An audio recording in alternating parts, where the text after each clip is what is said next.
लेकिन ऐसा होता नहीं। जहां तक मैं कह लूं सवाल शिक्षा का रहा तो कोई हॉस्पिटल नहीं बचा जिसमें हमारे लोग डॉक्टर न हो, कोई विद्यालय नहीं बचा जिसमें हमारे लोग अध्यापक। हमारी समस्या के लिए कौन दो कदम चलेगा? इसलिए साथियों मैं ये कहना चाहता हूं कि जनपद में हर विभाग में लोग हुए, लेकिन आज भी मेरा जनपद पूरी तरीके से खाली है। जब कोई समस्या होती है तो हम खोजते हैं हमारे समस्या के लिए कौन चलेगा।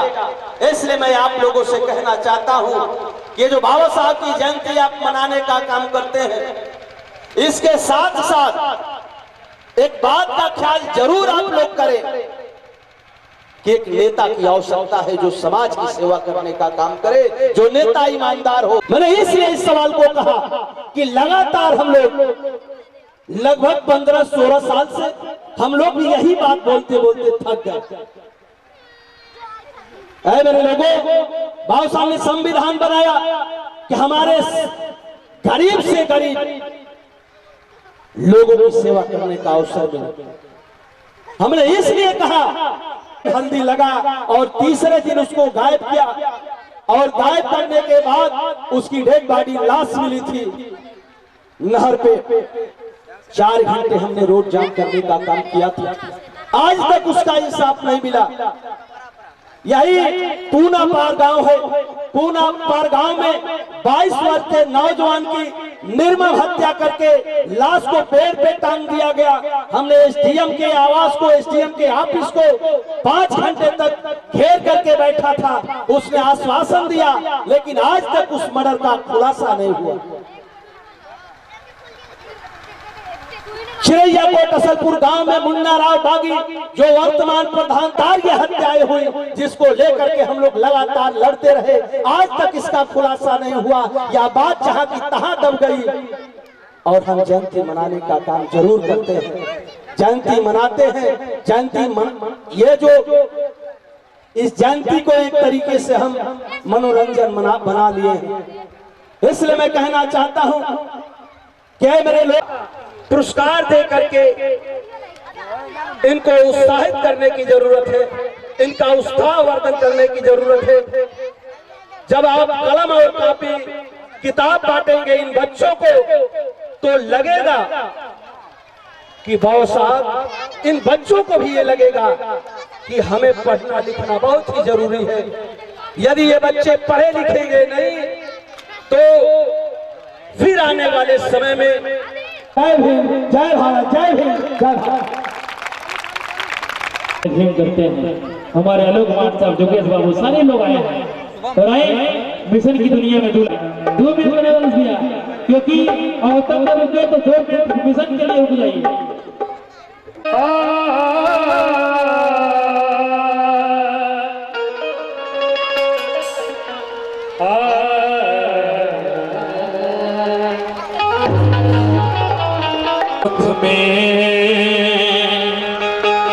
गौतम बुद्ध की वंदना करो, द्वितीय सत्ता भी नहीं होता हमारे महापुरुषों का।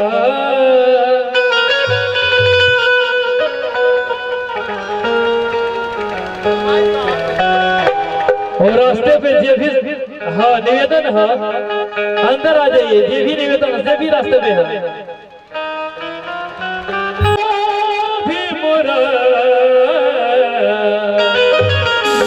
सब लोग हाथ उठाएंगे, पर निवेदन में सब लोग से निवेदन है, माता बहन आप लोग से निवेदन हाथ उठा ले जाए और कहना है, तेरी जय हो भीमरा, तेरी जय हो भीमरा, तेरी जय हो भीमरा, तेरी जय हो भीमरा, तेरी जय हो भीमरा, तेरी जय हो भीमरा।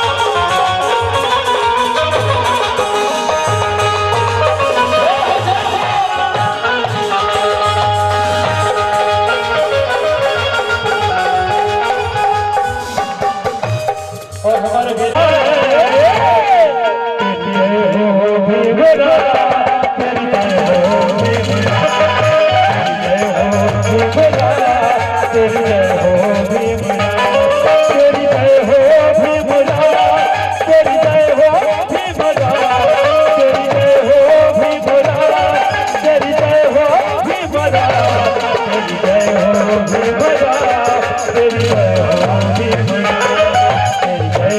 भीमराव।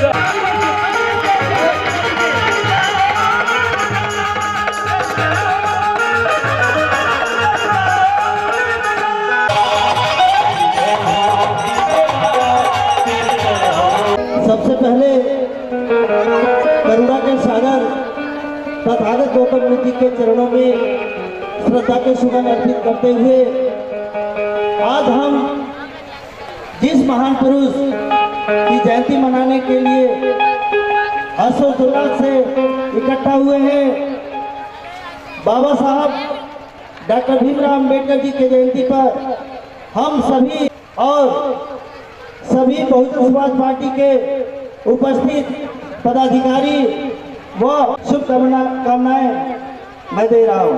और साथ ही साथ दोस्तों मैं आप लोगों से एक निवेदन, 3 मूल मंत्र थे। पहला था शिक्षित बनो। शिक्षित बनो इसका मतलब है सीधे सीधे शिक्षित बनो, संगठित बनो, संघर्ष करो। संघर्ष करने की जरूरत आज है, आज संघर्ष करने की जरूरत है। और कैसे संघर्ष करना है? हर स्तर से संघर्ष करना है। शिक्षा के क्षेत्र में हमें संघर्ष करना है, हमें संगठन के क्षेत्र में संघर्ष करना है। और आप लोगों से बता दूं दोस्तों, राजकाज की लड़ाई के लिए हमें संघर्ष करने की जरूरत है, इकट्ठा होने की जरूरत है। जिस दिन हम लोग संगठन नहीं बनाएंगे, संघर्ष नहीं करेंगे, शिक्षित नहीं बनेंगे, निश्चित और निश्चित रूप से गुलाम हो जाएंगे। तो गुलामी से बचने के लिए हमें बाबा साहब के 3 मूल मंत्र थे, इसको निश्चित रूप से प्रभावी करने की जरूरत है। और प्रभावी नहीं करेंगे तो हम गुलाम बन जाएंगे। गुलाम होने के बाद आने वाली पीढ़ी हमसे निश्चित रूप से प्रश्न करेगी। वो प्रश्न क्या करेगी? एक महापुरुष बाबा साहब थे, ज्योतिबा फुले साहब थे, माता सावित्रीबाई फुले थी, और तमाम हमारे संत महापुरुष थे, जिन्होंने लड़ाई लड़कर, जिन्होंने अपने बलिदान देकर आज हम लोगों को इस प्लेटफॉर्म पर लाकर खड़ा कर दिए। और हम लोग इतने नकारे निकल गए जो कि उसको संभाल नहीं पा रहे हैं। तो हमारी पीढ़ी प्रश्न करेगी कि तुम लोग क्यों नकारे बनकर रह गए, क्यों नहीं तुम लोग संघर्ष किए। तो हमें कम से कम आने वाली पीढ़ी से डर कर कम से कम इस बाबा साहब का कारवां जो है इसे आगे बढ़ाने का काम करने की जरूरत है। और हम ज्यादा समय न लेते हुए, बहुत सारी बातें हैं लेकिन हम यहीं पर अपनी बात को विराम देते हैं।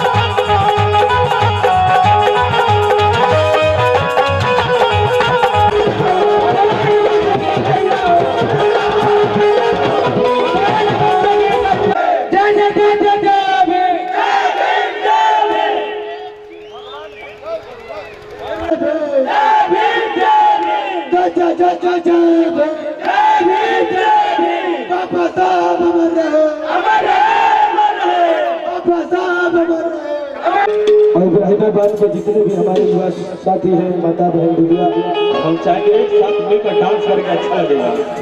और आप सभी को जो भी मैं विधायक करता हूँ, और राजेश शंकर जी हमारे भाई, हमारे रवि भैया भैया को बहुत बहुत धन्यवाद। लक्ष्मीकांत जी बड़े अच्छे हमारे विपुल भैया, छोटे भाई हमारे अजय भाई, बहुत बहुत धन्यवाद। और हमारे नरसिंह बाबू, सभी कलाकार यहाँ पर उपस्थित है।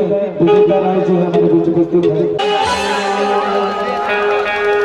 जितने भी हैं भीम के दीवाने बैठे अपने तालियों से संगीत जैसे अपना आगाज करें। अभी भूमि और चित्रभूमि पर पुनः डालो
में मिलजुल कर भाई हर इसको चखेगा बाबा तू हम सब बोलेंगे happy birthday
doctor Anil Kumar ji आपकी तरफ से पुरस्कार से बहुत बहुत साधुवाद जय बधाई करता हूँ और कहना है एक बेगम से पूजा आया है चरण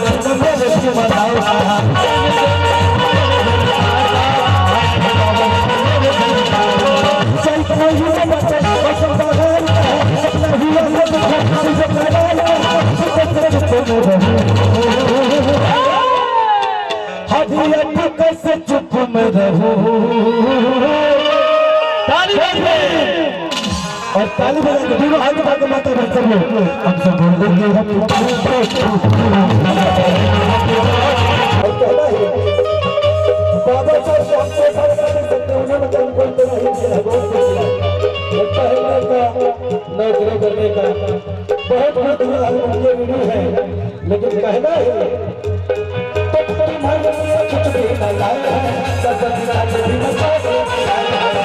के खिलाफ अपनी आवाज को बुलंद करने वाले ईबी पेरिया रामास्वामी नायकर जी भारतीय संविधान की रचयिता जिनकी आज जयंती मनाई जा रही है।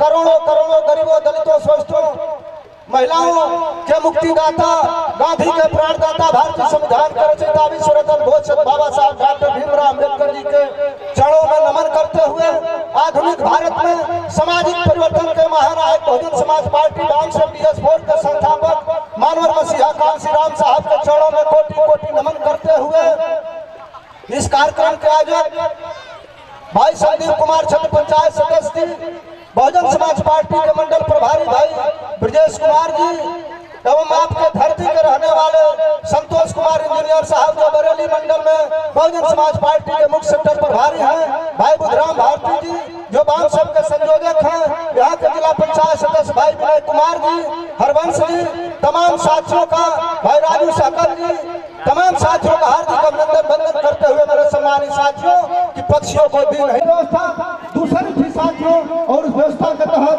बाबा साहब जब विद्यालय में पढ़ने जाते हैं तो पढ़ने का अधिकार हमारे समाज के लोगों को नहीं था।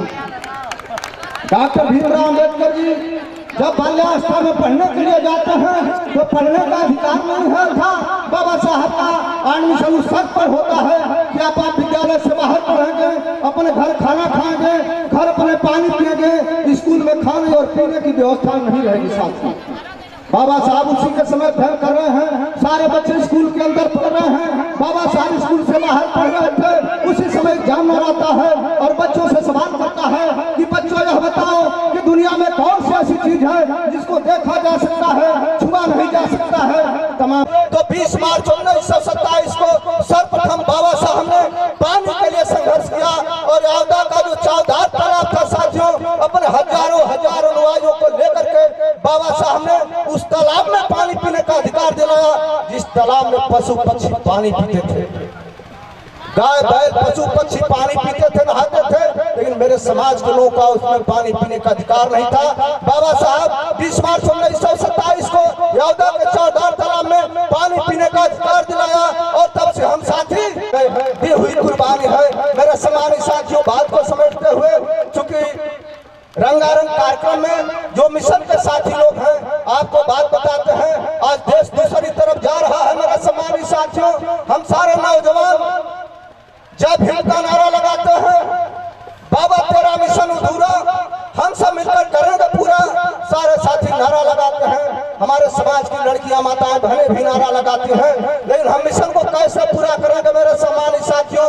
बाबा साहब डॉक्टर भीमराव अम्बेडकर जी ने कहा था, शिक्षित हो, संगठित हो, संघर्ष करो। आज यह स्थिति यह साथियों कि आज हमारे लोग 2012 तक बहुजन समाज पार्टी की सरकार रही। मैं आज 10 साल में देख रहा हूँ साथियों, हमारे समाज का शिक्षा का स्तर नीचे गिरता जा रहा है। हमारे समाज में नौकरियां नहीं मिल रही हैं, हमारे बहन बेटियां, हमारे नौजवान अच्छी पढ़ाई नहीं पढ़ पा रहे हैं। क्यों? क्योंकि आर्थिक रूप से कमजोर है और कुछ हमारी भी कमी है। हम शिक्षित रूप से हम कमजोर होते जा रहे हैं, हम संगठित नहीं हैं, हजारों संगठन में हम बिखरे हुए हैं। और संघर्ष कैसे करेंगे साथियों? संघर्ष करेंगे तो लाठी और गोलियों के बलों पर आपके ऊपर मुकदमा लिख करके पिट जाओगे। भारत के लोगों, तुम्हारी दास्तां तक नहीं रहेगी। भारत के संविधानों में ये जो चुनी सरकारें आई हैं, या आपके संविधान को बदलना चाहती हैं, आपको गुलाम बनाना चाहती हैं, आपको शिक्षा से दूर करना चाहती हैं। इसलिए आने वाले समय में हमको संगठित रह करके अपनी सरकार बनाना है। और सरकार बनाने के लिए मेरे सम्मानित साथियों, बाबा साहब का एक और सपना था कि बुद्धमय भारत हो अपना साथियों। तो मैं दावे के साथ कहता हूँ कि आज के 45 साल पहले हमारे समाज की एक लड़की, आज के 45 साल पहले 1977 में अपना घर द्वार छोड़ करके इस बाबा साहब के मिशन मूवमेंट को, ज्योतिबा फूले के मिशन मूवमेंट को, साहू जी महाराज, इबी पेरियार रामा स्वामी नारायण गुरु छत्रपति साहू जी महाराज और संत कबीर रविदास जी के विचारों को आगे बढ़ाने के लिए जो लड़की घर द्वार छोड़ा, सुश्री बहन कुमारी मायावती जिसका नाम है मेरे साथियों, मैं दावे के साथ कहता हूँ कि आजाद भारत में सम्राट अशोक के बाद अगर बौद्ध धर्म को, बौद्ध संस्कृति को भारत में किसी ने फैलाने का काम किया तो उस महिला का नाम आयरन लेडी सुश्री बहन कुमारी मायावती है। इन चंद शब्दों के साथ मेरे सम्मानित साथियों कि आने वाले समय में आपको शिक्षित, सबसे पहले शिक्षित होना जरूरी है और संगठित रहने की आवश्यकता है। तब आप संघर्ष करेंगे तो सफल होंगे और आप सरकार बना लेंगे मेरे सम्मानित साथियों। तो फिर संघर्ष करने की नौबत नहीं आएगी। जब आपका शासन होगा तो आपके शासन में आपके मंशा और आपके संविधान के हिसाब से इस देश की व्यवस्था चलेगी। इन्हीं चंद शब्दों के साथ अपनी बात को समाप्त करते हुए कि जुर्म की खेती में बगावत के किसान पैदा होते हैं, जुर्म की खेती में बगावत के किसान पैदा होते हैं। और जब होता है जुर्म और जब इस बहुजन समाज के ऊपर, तब तक डॉक्टर अम्बेडकर, बहन कुमारी मायावती और मानव कांशीराम पैदा होते हैं, कांशीराम पैदा होते हैं, कांशीराम पैदा होते हैं। जय भीम, जय भारत, नमो बुद्धाय। सम्मान करिए आप लोग। जय भीम। आज इसे हरा दे सबके जय भीम बोलो बार जय भीम। और इसके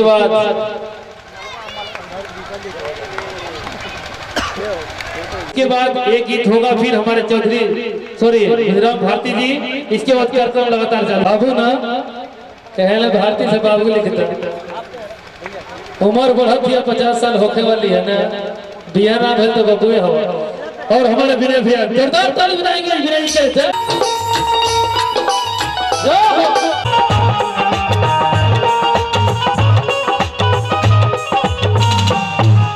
हेलो, सबसे पहले इस ग्राम सभा गोधना के ग्राम इब्राहिमाबाद में बाबा साहेब डॉक्टर बी.आर. अम्बेडकर जी की 131वीं जयंती समारोह मनाया जा रहा है। इस कार्यक्रम में उपस्थित बड़े भैया माननीय राम प्रसाद चौधरी जी, बहुजन समाज पार्टी के मंडल जोन कोऑर्डिनेटर हैं, आदरणीय बुधराम भैया जी, संतोष अम्बेडकर जी, इस ग्राम सभा के बहुत ही यशस्वी और शानदार कर्तव्य इनको है जाने ग्राम प्रधान माननीय सोमनाथ भैया जी और माठ साहब जी, उनके बगल में हमारे प्रतिनिधि बड़े भाई माननीय बंसराज जी, हमारे मित्र राजनारायण जी, योगेश सिंगर जी और प्रदीप भैया जो यहाँ के वर्तमान सदस्य क्षेत्र पंचायत है, आनंद भाई जी और संजीव बोध जो हमारे प्रिय मित्र हैं, ब्रजेश भाई जी जो सेक्टर महासचिव हैं और ब्रजेश सारी अक्षराल यादव जी और मातृशक्ति के रूप में बैठी हमारी माताएं बहनें। मैं आप सभी लोगों के बीच में विनय कुमार गायक सदस्य सदस्य जिला पंचायत गोधना की धरती से अपने टूटे फूटे लफ्जों में और मंच पर बैठे हमारे सांस्कृतिक कार्यक्रम के भाई शानदार कलाकार लोग, आप सभी लोगों का हार्दिक स्वागत करते हुए तमाम कार्यक्रम हुआ, गला बैठा हुआ है, लेकिन अपने टूटे फूटे लफ्जों में बाबा साहब का गीत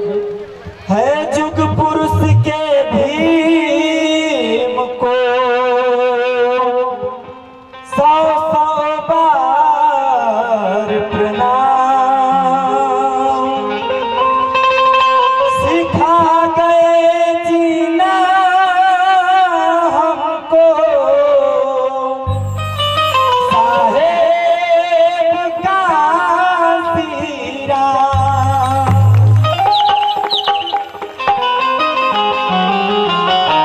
ये हमारे गीत जोन बा शिक्षा के प्रति गीत बा, बोला बा नून रोटी खा के भोल जिंदगी बितावा, अपने न पढ़ल बाकी बचवन के पढ़ावा। नून रोटी खा के भोल जिंदगी बितावा, अपने न पढ़ल बाकी बचवन के पढ़ावा। पढ़ी लिखी सीखी उहे जग में महान बा, पढ़ी लिखी सीखी उहे जग में महान बा।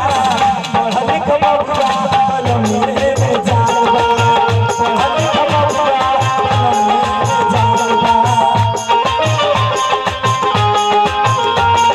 समझ के इहे सहाई बा, देखो हमर बला।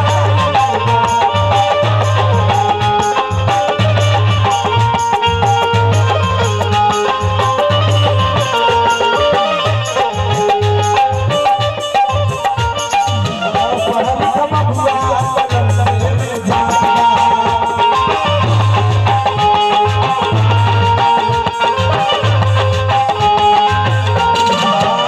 इहे पढ़ैया अम्बेडकर जी पढ़ले, पढ़ लिख शिक्षा के अलगा जरले।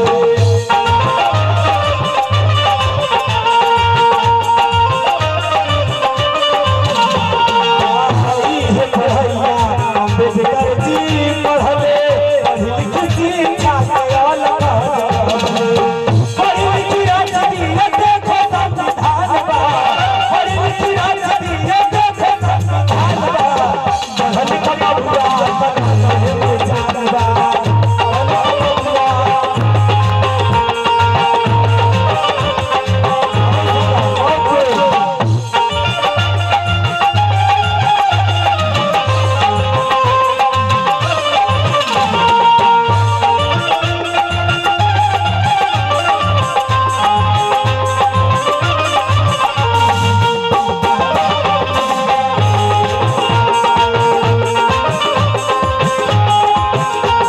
अरे वो पल्ली राधा कृष्ण सावित्री बाई, शिक्षित समाज खातिर लड़ती लड़ाई।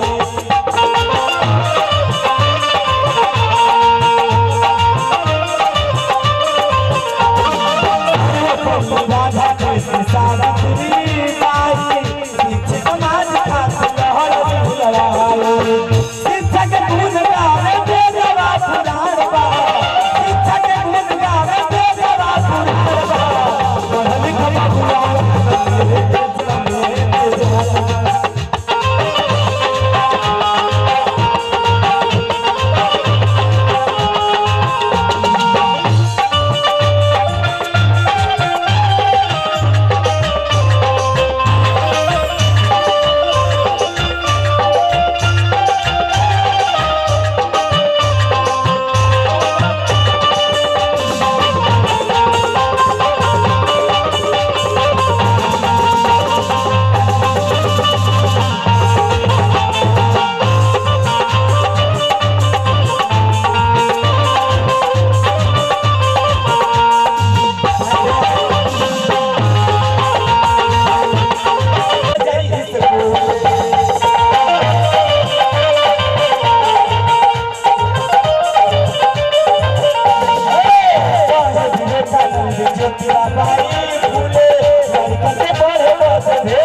सबसे पहले आप सब लोग को सादर जय भीम नमो बुद्धाय करना चाहती हूँ। और इधर हमारी माता बहन लोग बैठी है, आप सब लोग को भी सादर प्रणाम है और आशीर्वाद की कामना है।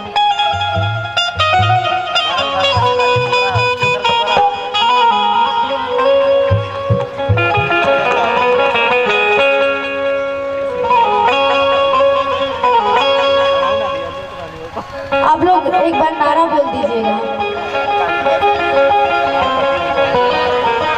बोलेंगे ना? बुलवावे ढंग जाने लोग, हेलो बुलवावे ढंग जाने लोग, जाने ना तो बुलवा के दिखाओ तब ना हम जाना। तो आप लोग हमारा सपोर्ट नहीं करब का? सपोर्ट होई। ये झुटलाइया पार्टी है। देख इन्होंने लोगों को विश्वास ना करना, हमारे देखा शेर जैसा मर्द जैसा देखा। तो हमारो माता बहन लोग कम नहीं थी। दिखा दो दम, अगर तोरी में इधर दम बात हमार का हो, हम झूठ झूठ का अजय अजय बाबू झूठ झूठ क्या भैया चाचा लोग आप लोग हमारे साथ ना दें का? दिया लोग दे दे गलती हो जाएगी। जैसे हमारे माता बहन लोग हैं वैसे हमारे चाचा भैया लोग वाले तोहरे ना होए जा। जय जय जय जय जय भीम। देखो मैं खत्म करवा देख रहा मुगल का वाला देख। हेलो भैया ए आप लोग कमजोर कर जय जय जय जय जय भीम। समझ में आ गई।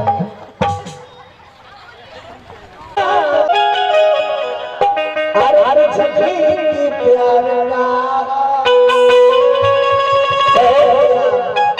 देखो तो मिला हो सारा हमने साथ दे दे भैया। और तो ये भैया लोग हमारे साथ दी। हम एक दूसरे के बात बात है, भाव में बात है कि तो हंसे हाय ललजिया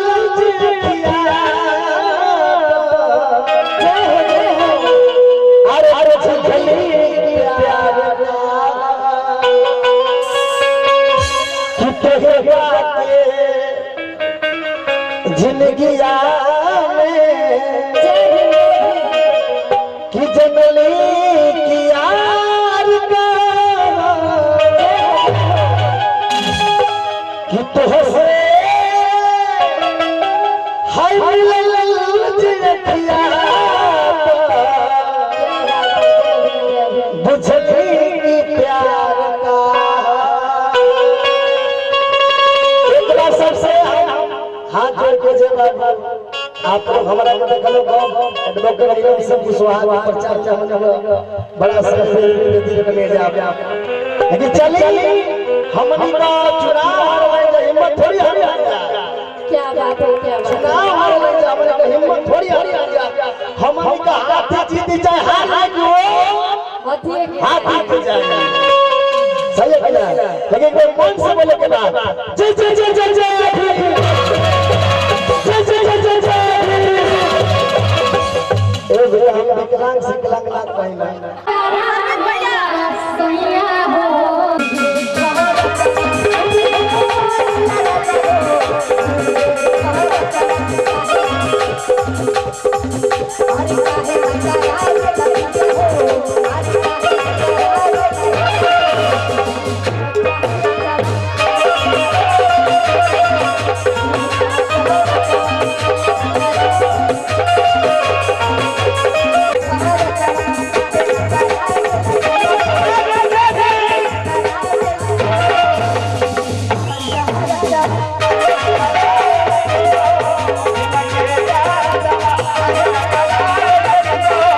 Thank you.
सुना कि कोई माई का लाल नहीं है कि जो शिक्षा का अधिकार दिया है। ये शिक्षा का अधिकार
किसी पर डाल कर देखो, तुम्हारे दिल की चुभन जरूर होगी तुम।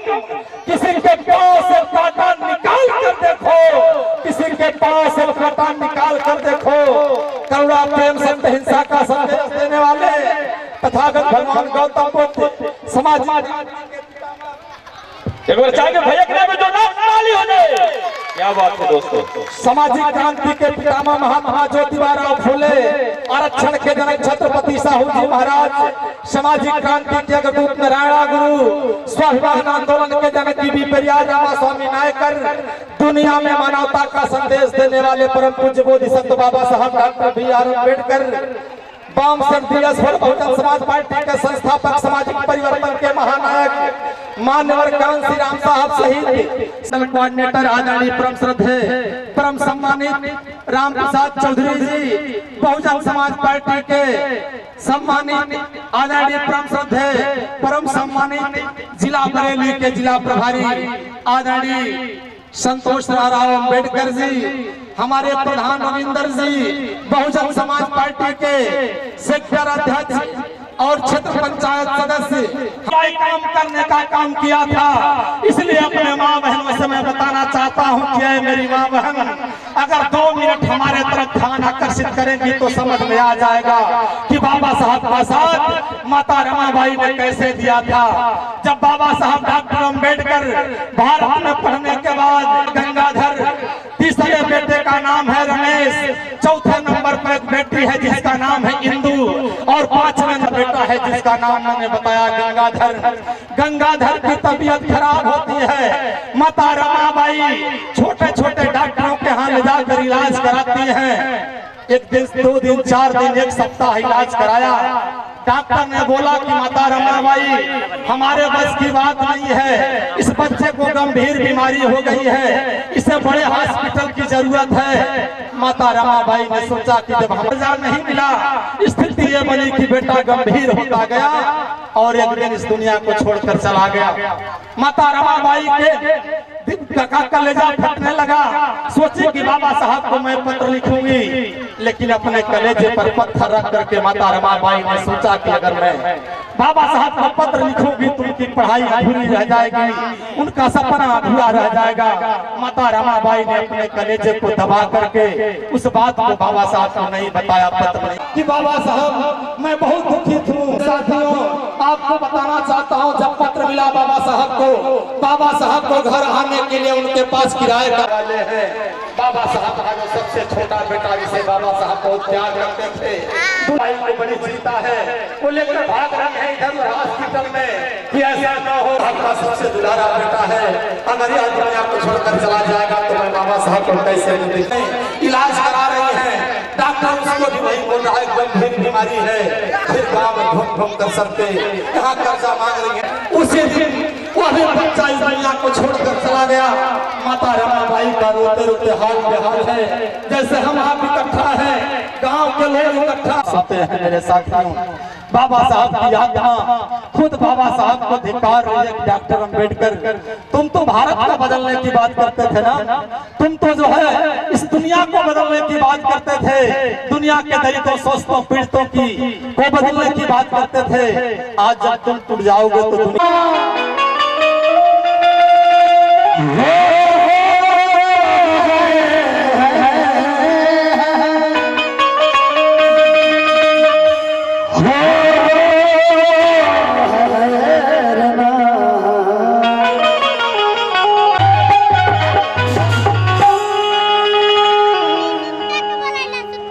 जितना दिया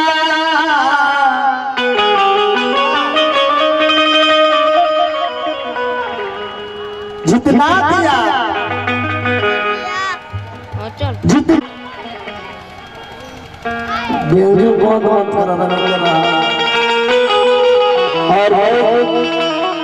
बड़े भाई हमारे गुरु तुल्य अनिल सरगम जी, चौहान जी, और हमारे दिल के करीब राजेश सरगम जी भैया, और भैया का तम नाम दिल की बहुत करीब बड़ा भैया, ऐसा बात नहीं है। और आदरणीय हमारे मिशन के कारवां बढ़ाने वाले हमारे संजीव भैया, मैं आपका सम्मान करता हूँ।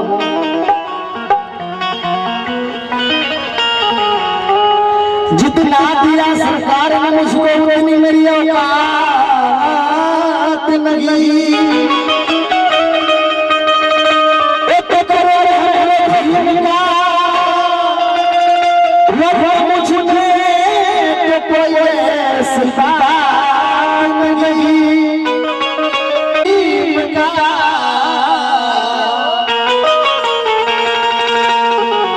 मुझ में तो कोई ऐसी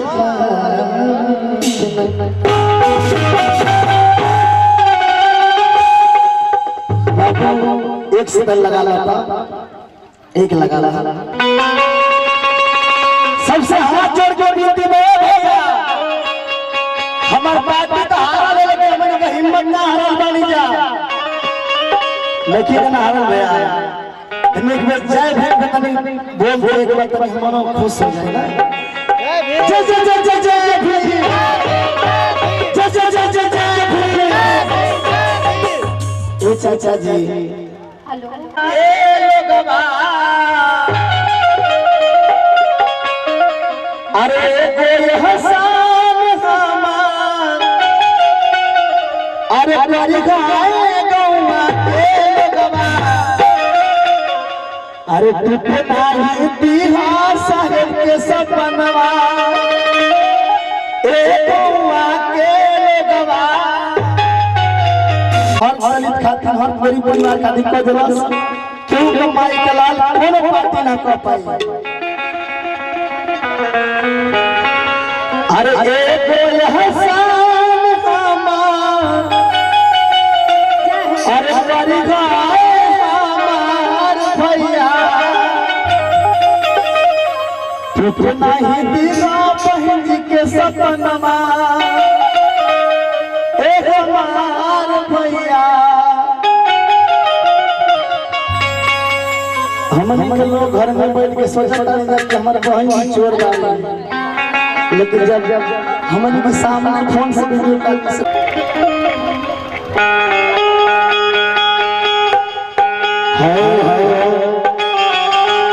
कैसे कहे बाबू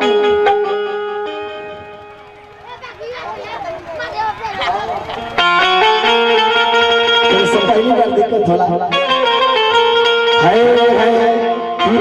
लागल बाटे देखा चलल बलगवा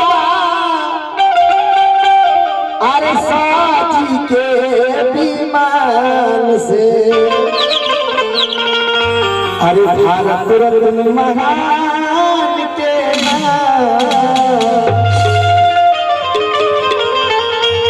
ये सजा भैया कैसे लागल बाटे नारा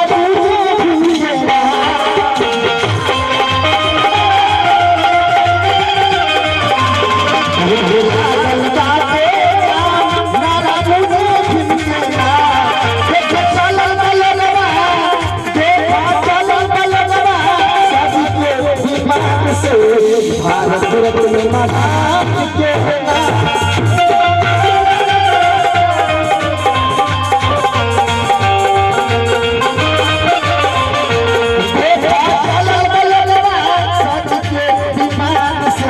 भारत रत्न महान के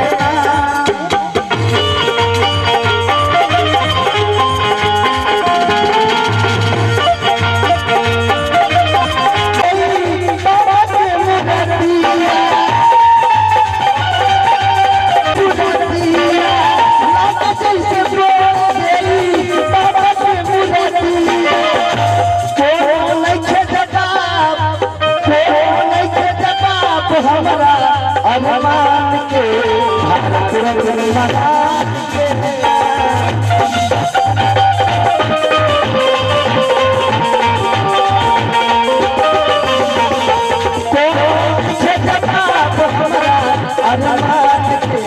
भारत रत्न महान के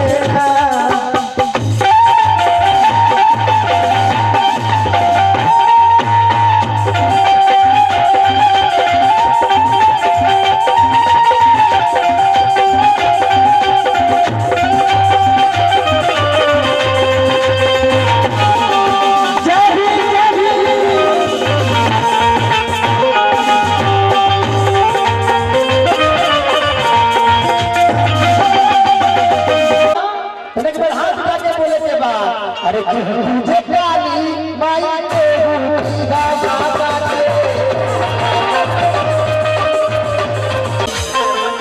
अरे छप्पन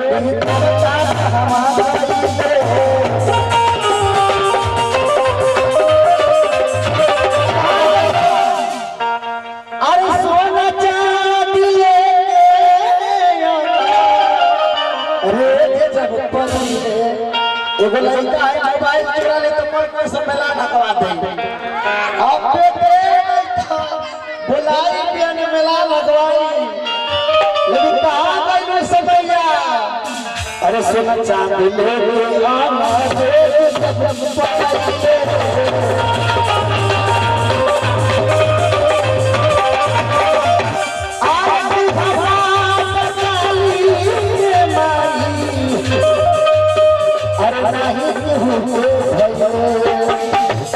तो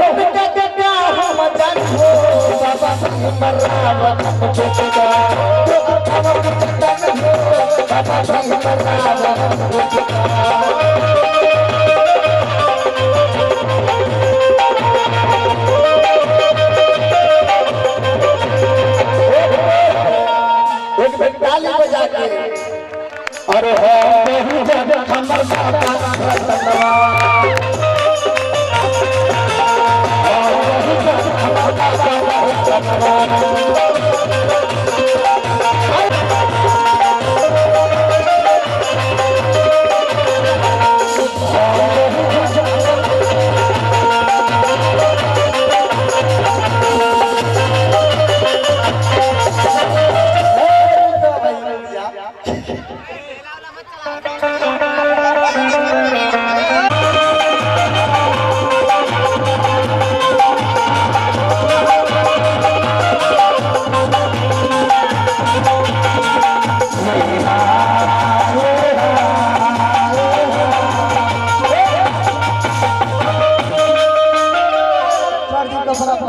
अरे तुहर हल्का शिक्षा अरे तुहर हल्का नौकरिया अरे तुहर हल्का खरबा दुआरी अरे तुहर हल्का बना दिया बेटा के जन्म दिली ऐसा बाबा साहब के संग बेटा के जन्म दिली ऐसा माई गौतम बुद्ध भगवान के जन्म दिली तो बता अरे काली देश के है मोरी मैया काली देश के है मोरी मैया तुझे सचा दिला काली देश के है तुझे सचा दिला कभी भूली नहीं प्यार हाय बेटा बात है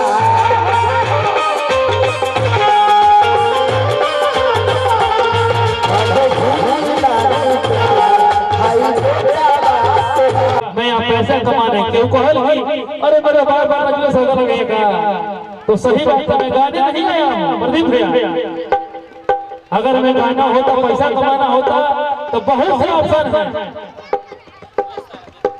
पढ़ाना पढ़ना लिखना शिक्षा लेकिन नहीं बाबा साहब के शब्द में जो आनंद है वो कहीं आनंद नहीं मिलता है मैंने पढ़ के देख लिया पढ़ा के देख लिया ऑर्केस्ट्रा ग्रुप में गा के भी देख लिया सम्मान पैसा तो खूब हो मैंने ऑर्केस्ट्रा में गाया कर दिया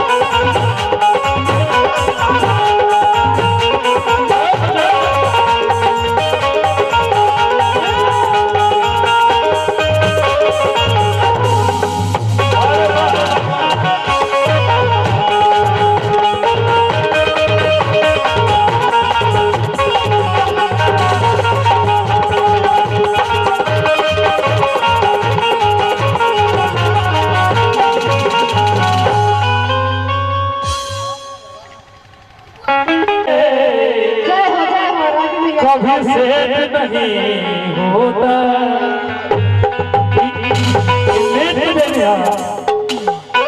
मुझे लगा है कि रिदम भी स्केल से चढ़ता है सरगम भैया स्केल से ढोलक भी स्केल से चढ़ती है नेट से चढ़ती है तो नेट का जमाना है कैसे आई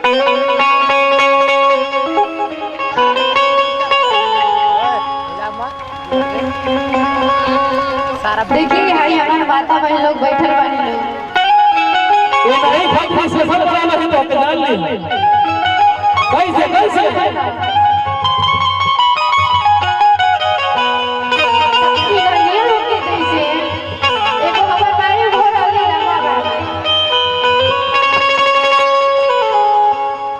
जे बाबा साहेब के पढ़ावे के खातिर सब सुख त्याग के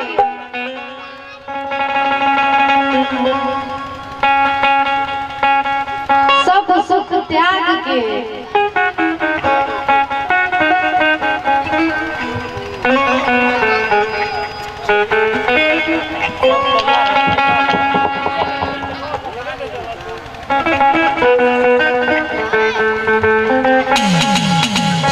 देखिए आप के जैसे वो मायना लिए लेकिन आजकल गई बा। हम गाना के माध्यम से बताना चाहता हूँ कि वो माई कैसन रहली जी गोबर बिटोर बिटोर के पाथ पाथ के ओके बेच के अपन रोजी रोटी चलौली और बाबा साहब के विदेश पढ़ौली।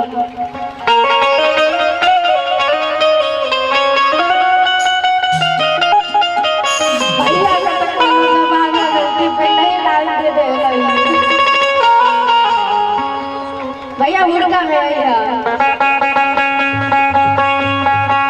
तो कैसे करे के बा कैसे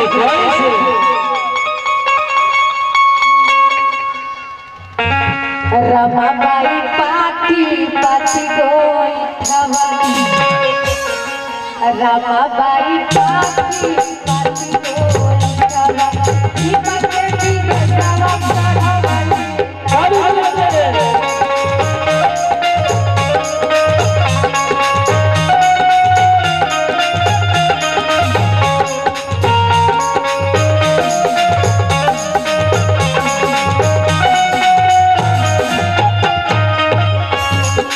रमाबाई पाती पाती गोइठवा रमाबाई पाती पाती गोइठवा ई बके की गजवा पढ़ावली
और माई का कहली देखिए भैया रोक देखिए हम अपने बात नहीं करब काहे कि यहाँ हमार माता बहन लोग बैठली तो हम वो उपदेश बतावल चाहता कि माई कितना त्यागी रहली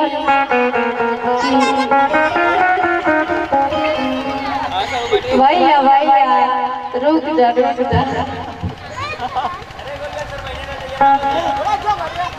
देखिए वो माई कैसन रहली सबका माई मैये हो होली माई लेकिन आजकल में बहुत फर्क हो गई बा पूत कपूत हो जाता है सरगम भैया पूत कपूत हो जाता है लेकिन माता को माता कभी नहीं होती। भैया भैया आजकल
होता है न कोई पूजा न पाठ न सिस्टम न आडंबर कुछ भी नहीं। जिस दिन भारत बौद्ध में होगा उस दिन मिशन का पहला कड़ी शुरू होगा। दूसरी बात, बीजेपी की सरकार चल रही है, आप कुछ भी कर लीजिए लेकिन अगर शिक्षा है, पढ़ाई है, आपको नौकरी मिलेगी। अगर नौकरी मिल गई तो किसी के बाप की औकात नहीं है कि किसी को रोक क्षमता नहीं है, औकात नहीं है कि किसी को रोक बोलने से। और जब शिक्षा आ जाएगा तो आप अपने बच्चों को पढ़ा सकते हैं। दूसरी बात, आप पढ़ लिख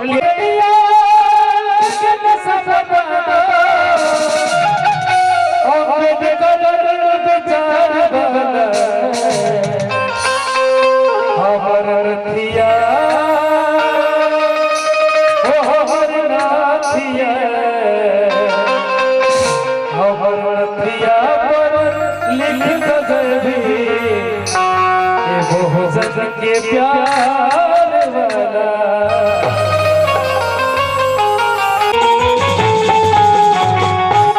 और भैया के लिए जोरदार ताली बजा दो लोगों। और मैं आपको नहीं पहचानता था, थोड़ा क्षमा करिएगा। कहाँ से जब कलकार लोग बड़ा सम्मान के हम लगवा बुला के, चूंकि सब ख्याल भैया। और हम राजशेखर भैया के धन्यवाद चाहता है कि सबकरा के घर में इज्जत ना मिलला चाहे हम भी चाहे के वो के, लेकिन राजशेखर भैया ऐसा कलाकार बन के घरों में इज्जत में बहुत इज्जत में। सच्चाई बताओ, इनकरा के 10 गांव को ठेका दिया गइल बाकी इस क्षेत्र में कि जहां जहां कार्यक्रम होगा तो ओकर हेड मालिक रह।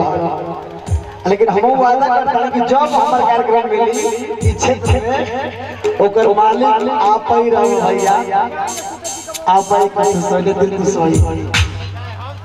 लेकिन एक बार राजशेखर भैया के ताली बजा दो एक बार। चलिए महात्मा गौतम बुद्ध परम पूज्य सतगुरु बाबा साहब डॉक्टर बी आर अम्बेडकर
समैया भैया कि जवन समैया भैया हर मोहे रोहे भिखरवा भैया उहे समैया जोश में कि बाबा लिखले जंती कलमा ये भैया उहे समैया बाबा लिखले जंती कलमा ये भैया उहे समैया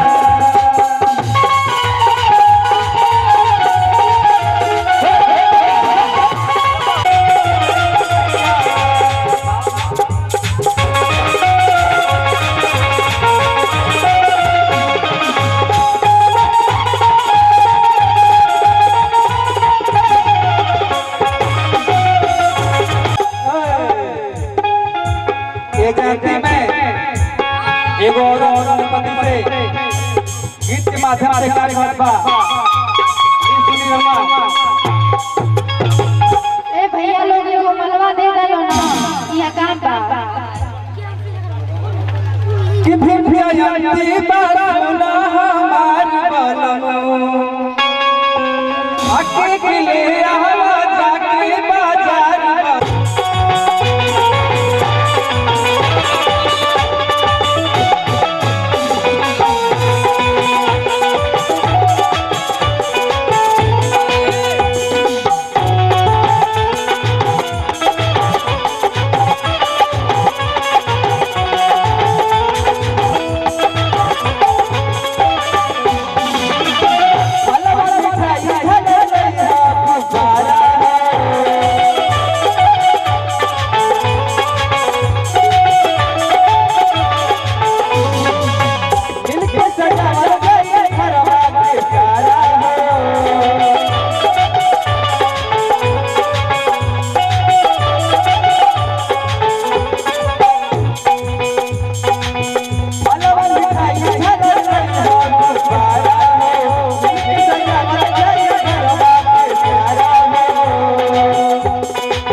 बहुत बढ़िया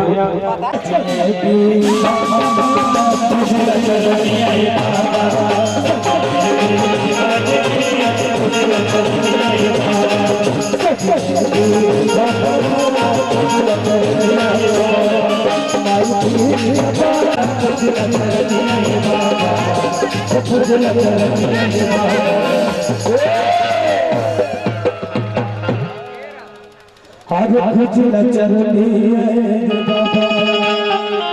अरे सजले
अकेले पूजा तो बाबा के चरण बताइए हाथ उठा के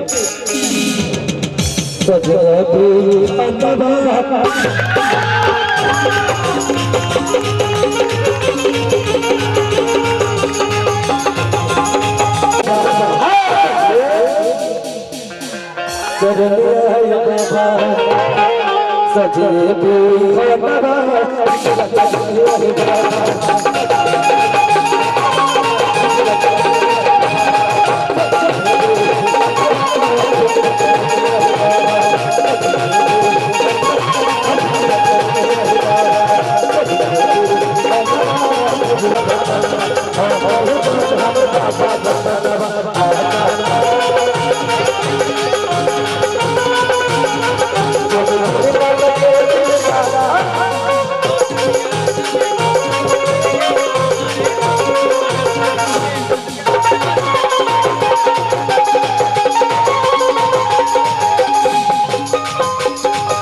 सबका सम्मान देती है। एक बार ताली बजाकर सम्मान करेंगे हमारे नीरज भैया पूरी टीम के लिए और सरगम भैया आवाज बहुत डिस्टर्ब भी है लेकिन तब भी बाबा साहब के कैसे तो सोहर वाले बाबा को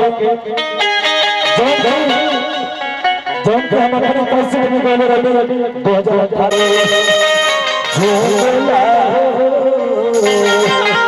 बाबू गुजरिया जब नाम लगा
वीर ढोलकिया बजावे थे और बाजुए था पढ़ाई ममता चौहान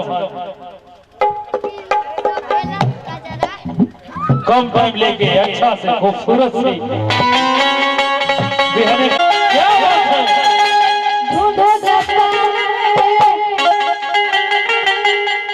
श्रीलंका दुबई चीन अफगानिस्तान में ढूंढो सारा जहां भीम मेरा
शिक्षा की धार से जिसने दिलाया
मैं नहीं बताऊंगा, ममता चौहान से पूछना चाहता हूँ किस समाज से भैया म्यूजिक वाले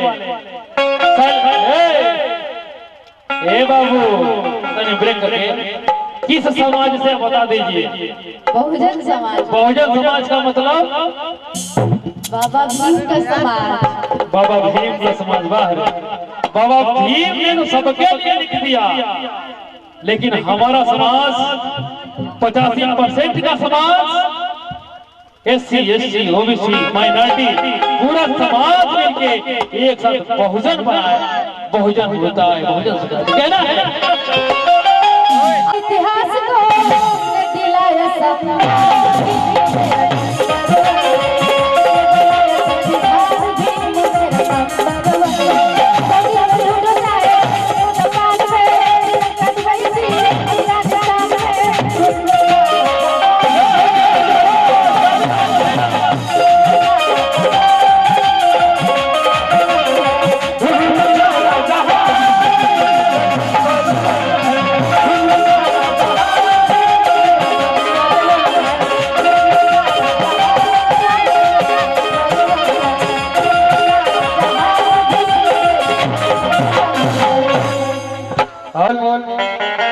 जितना श्रोता समैया माई बाप भाई बहन के सबके गोड़ छू के गोड़ लगा देने सादर जय श्री राम को जय।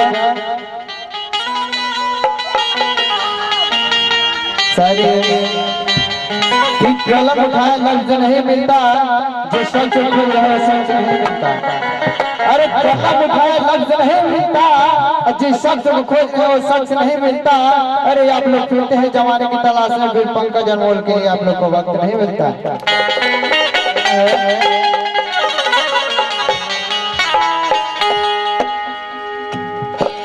लग गई आग मेरे घर में बचाई क्या है, लग गई आग मेरे घर में बचाई क्या है, और बच गया मैं तो समझ लो कि जला ही क्या है। और अपने मेहनत का नतीजा है मुकद्दर अपना, अपने मेहनत का नतीजा है मुकद्दर अपना, वरना हाथों की लकीरों में रखा क्या है।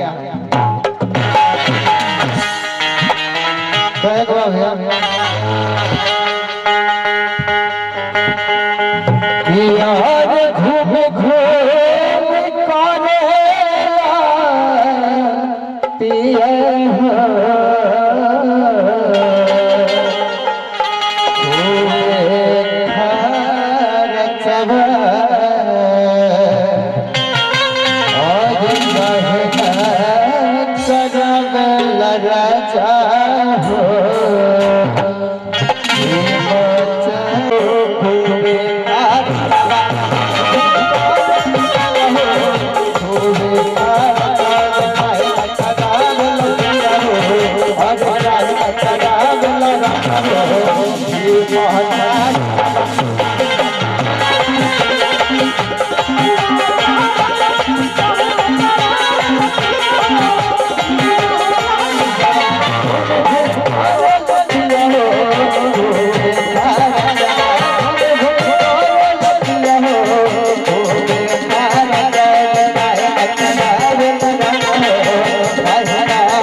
के दवा हो जगावत बारे लकड़ी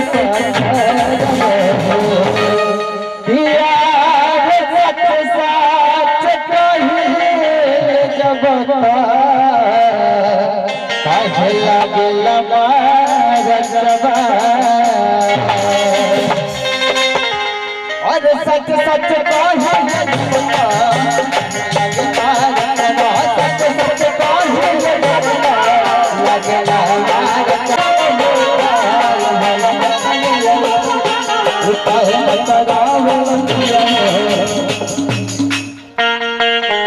हालत खराब हो गई, पसीना पसीना, लेकिन काफी मेहनत किया, विपुल ने अच्छा किया और नर्सिंग हो गई।